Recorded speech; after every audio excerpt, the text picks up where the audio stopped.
दोस्तों, आज मैं आपको एक ऐसी कहानी सुनाऊंगा जो मुझे खुद अंदर तक हिला गई। ये कोई ख्याल नहीं, ये कोई बनाई हुई बात नहीं, ये 1991-92 के आसपास की सच्ची घटना है। और इस पूरी कहानी में एक अदद बार बार आया, 7। शायद इत्तेफाक था या शायद वो मकान खुद ही अपना हिसाब मांग रहा था। हमारे पास एक किराएदार रहते थे। अंकल का नाम मैं नहीं लूंगा, लेकिन उनकी पर्सनैलिटी बिल्कुल अलग थी।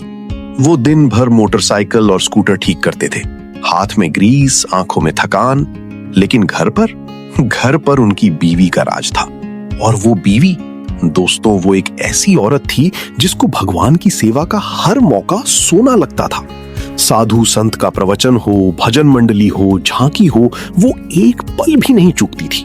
अब अंकल कहते थे कि वो नास्तिक हैं, भगवान वगैरह सब बकवास है। लेकिन दोस्तों, मैंने एक चीज गौर की, जब भी वो किसी मंदिर या देवस्थान के सामने से गुजरते, उनका सर खुद ही झुक जाता था। वो नास्तिक नहीं थे, वो सिर्फ अपनी बीवी से थके हुए थे, और वो थकान धीरे धीरे उन्हें अंदर से खाली कर रही थी। वक्त के साथ उनका ख्वाब पूरा हुआ, होम लोन की मुश्किलात दूर हुई और उन्होंने एक नया मकान खरीदा। दोस्तों, यहां से असली कहानी शुरू होती है, क्योंकि इस मकान में शिफ्टिंग से पहले न कोई पूजा कराई, न हवन, न गृह प्रवेश की कोई रस्म। अंकल ने साफ मना कर दिया। बीवी बेचारी अंदर ही अंदर घुटती रही। और वो मकान, दोस्तों, वो मकान शायद इंतजार कर रहा था। मकान में घुसते ही पहला काम था भगवान की तस्वीर लगाना। अंकल ने अपनी बीवी को खुश करने के लिए यह किया। लेकिन दोस्तों, जैसे ही उन्होंने दीवार पर तस्वीर लगाने के लिए कदम बढ़ाया, वो फिसल गए। इतनी बुरी तरह गिरे कि जमीन पर खून की धार बह निकली। उन्हें हॉस्पिटल ले जाया गया। दोस्तों, उन्हें 7 टांके आए। 7। हॉस्पिटल से वापस आए, टांके लग चुके थे, लेकिन आराम कहां था। दोस्तों, रात को जब सब सो जाते, अंकल को महसूस होता कि कोई उनके पास से गुजरकर सीढ़ियों की तरफ जा रहा है। कोई आवाज नहीं, कोई चीख नहीं, बस एक प्रेजेंस, एक ऐसा एहसास जैसे कोई है, लेकिन है नहीं। 2-3 महीने ऐसे ही गुजरे। फिर अंकल की तबीयत खराब होने लगी। सारी जांचें करवाईं, कुछ नहीं मिला। कोई बीमारी नहीं, कोई कमी नहीं। लेकिन अंकल अपनी बीवी से कहते, पता नहीं, मुझे बहुत घुटन हो रही है, दिल खराब हो रहा है, जी चाहता है बहुत जी भर के रो। बीवी ने पूछा, क्यों रोना चाहते हो? अंकल बोले, पता नहीं, लगता है मैं यतीम हो गया हूं, सब मुझे छोड़कर चले गए हैं। दोस्तों, ये सिर्फ अंकल के साथ नहीं हो रहा था, धीरे धीरे पूरा घर बदल गया। बच्चे चुप हो गए, बीवी उदास, सब एक दूसरे से दूर।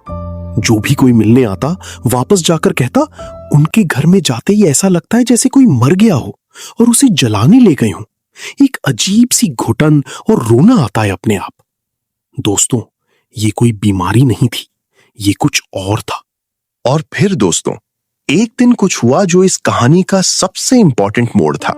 बाहर गली में एक सारंगी बजाने वाला आया। हम लोग उन्हें कमली भी कहते हैं। बच्चा बाहर बैठा था।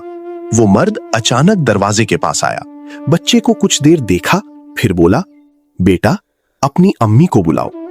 अम्मी आई और उस सारंगी वाले ने जो कहा, वो सुनकर रूह कांप गई। वो बोला, बेटी, अपने बच्चे का ख्याल रखना, इसके साथ कोई हादसा होने वाला है। अम्मी बोली, कैसा हादसा? वो बोला, रोक नहीं सकते, जो होना है होगा, लेकिन जितनी जल्दी हो सके ये मकान छोड़ दो, या फिर 9 दिन का अखंड गायत्री पाठ और दुर्गा सप्तशती करवा लो, वरना यहां चैन से कभी नहीं रह सकोगे। इतना कहकर वो चला गया।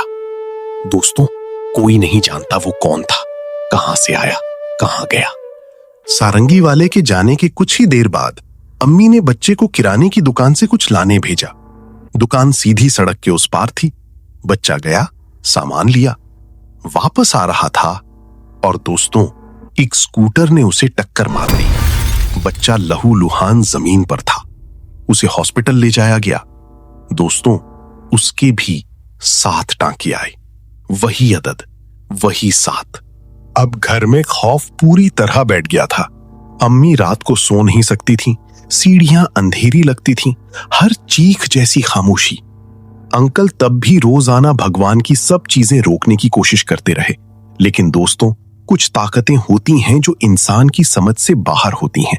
उन्होंने गायत्री पाठ करवाना चाहा, लेकिन अंकल हरगिज राजी नहीं हुए। बीवी के लिए यह वक्त सबसे मुश्किल था। एक तरफ कुआं, दूसरी तरफ खाई।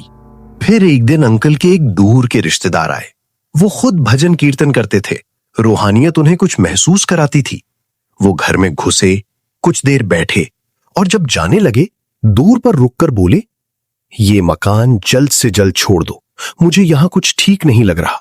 कुछ है यहां जो नजर नहीं आता। दोस्तों, अब पूरा खानदान इस मकान से निकलना चाहता था और आखिरकार वो मकान छोड़ दिया गया। महीने गुजरे। फिर एक दिन उस आंटी की मुलाकात एक बुजुर्ग खातून से हुई। बातों बातों में उस मकान का जिक्र आया। वो बुजुर्ग खातून रुक गईं, फिर बोली, वो मकान? दोस्तों, जो उन्होंने बताया वो सुनकर रूह कांप जाती है। उन्होंने कहा, उस मकान में पहले एक लड़की छत से गिर गई थी। फिर दूसरा खानदान आया। एक दिन घर में करंट फैल गया और 7 लोग एक साथ मर गए। 7। दोस्तों, 7 टंका अंकल को, 7 टंका बच्चे को, 7 मौतें पहले। ये अदद सिर्फ इत्तेफाक था या वो मकान अब भी अपना हिसाब मांग रहा था? दोस्तों, इस पूरी कहानी में 7 का अदद बार बार क्यों आया, ये समझ आज भी नहीं आता। लेकिन एक बात जरूर समझ आई, जब घर में प्रवेश करो, नए मकान में कदम रखो, तो बस अपनी अक्ल पर नहीं, कुछ उससे बड़े पर भी भरोसा रखना। क्योंकि कुछ ताकतें होती हैं जो दिखती हैं, समझती हैं और अपना हिसाब खुद मांगती हैं। उस मकान ने मांगा 7 7 7। क्या आपके आसपास भी कोई ऐसी जगह है? कमेंट में जरूर बताना। और दोस्तों, अगर ये कहानी आपकी रूहां तक पहुंची तो चैनल को सब्सक्राइब करना मत भूलिएगा। अगली कहानी और भी अंधेरी है।